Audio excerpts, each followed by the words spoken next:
如果宇宙中存在一个比人类先进10亿年的5G 文明会怎么样？那这种文明到底有多可怕？毫不夸张地说，如果人类有一天达到了这种文明，想要摧毁任何一个星球，甚至一个星系，也就是打个响指这么简单。那我们还将彻底的摆脱肉体的限制，变成一个可以永生的意识体，那今天我们就聊一点科幻的东西啊。那上世纪的60年代，俄罗斯的天体物理学家尼古拉·卡尔达舍夫，就提出了一个对文明分类的办法。这个办法主要是基于文明对能量的使用情况来衡量文明的先进程度。最初他对文明的分类有3种，首先是一型文明，这样的文明可以利用和储存自己所在星球的所有能源，称为行星级文明。那其次就是爱型文明啊，那这样的文明可以利用和储存自己所在的这个行星系，包括自己母恒星的能源，称为恒星级文明。最后就是3型文明，这样的文明可以扩展到自己所在的这个整个星系，可以利用整个星系的能源，称为星系级文明。那最开始卡尔达舍夫只说明了这3种情况，因为他认为在宇宙中还没有一个文明能够超越星系级文明甚至说一个文明都很难达到星系这个级别。那如果将文明等级继续往上说当然还有这个4型文明，这样的文明已经不再局限于自己的星系了，他们可以实现星际旅行，可以利用自己所在宇宙中的所有星系的能量。那最后就是最高的级别5型文明，这样的文明不再局限于自己的宇宙，而是可以随意穿梭在其他的多元宇宙当中可以驾驭包括其他宇宙能量这已经是跟神一般的存在了，对吧？那现在你可能想知道的是，以我们人类目前的水平，这个处在了哪个级别这答案很明显，我们还排不上号。如果我们现在想进入1型文明的话，还需要将自身的能量产出提高10万倍以上。这1型文明已经完全掌握了自己的星球，他们不再惧怕任何本星球内的自然灾难，比如说这个灾害性的天气、地震、超级火山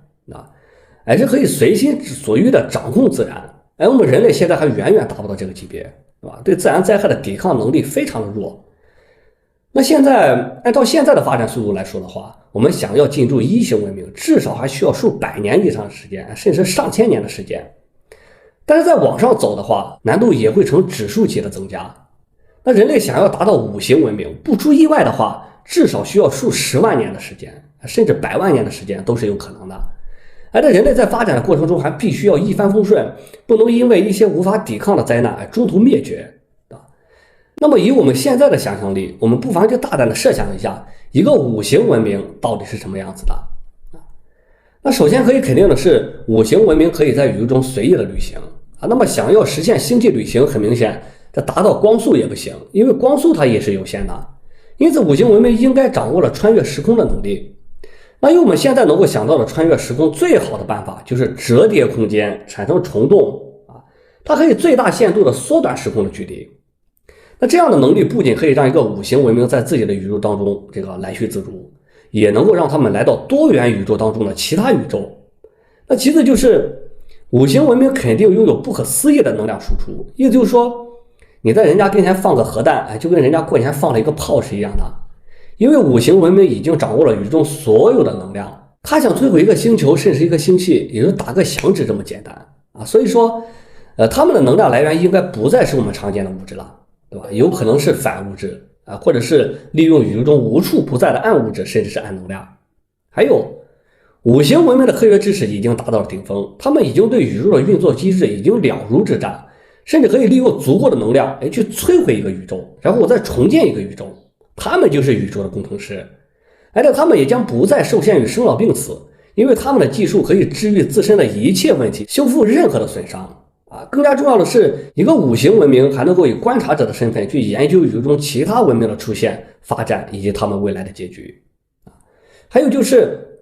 一个5型文明也可能会变成一个意识体，非这个物理实体就像马斯克搞的那个脑机接口是一样的。这样的技术虽然现在只是一个雏形，只能实现对大脑活动的一个检测，以及帮助我们发现大脑的病变。但在5型文明的手里，他们可以将这个个体的意识上传到云端。那这样的生命就不再受限于这个肉体的生老病死了，意识可以一直在云端存在也可以将这个意识下载到另外一个其他的物理实体上，比如说一个机器人那这样的方式也可以让这个五行文明实现这个瞬间的旅行就是说你想去哪的话，只需要将你的意识下载到宇宙中任何一个机器人的身上。当你使用这个物理实体一段时间以后，你不喜欢它了，也可以把自己的意识再上传回云端，然后再换一个物理实体这个确实很牛，对吧？那问题是我们的宇宙中有没有这样的文明？那人类有一天能不能达到五行文明？这个答案很明显在138亿岁的宇宙当中，并不存在这样的文明，甚至不存在三型文明。如果真的存在这样的文明的话，我们的身边已经充斥着大量的，对吧？那个东西了。但是我们并没有发现它们呀。或许是这些高级的文明发展到了一定的程度，他们不屑于再干涉我们这种低等文明的发展了，只是会做一个在远处做一个观察者不过我觉得这样的几率非常的低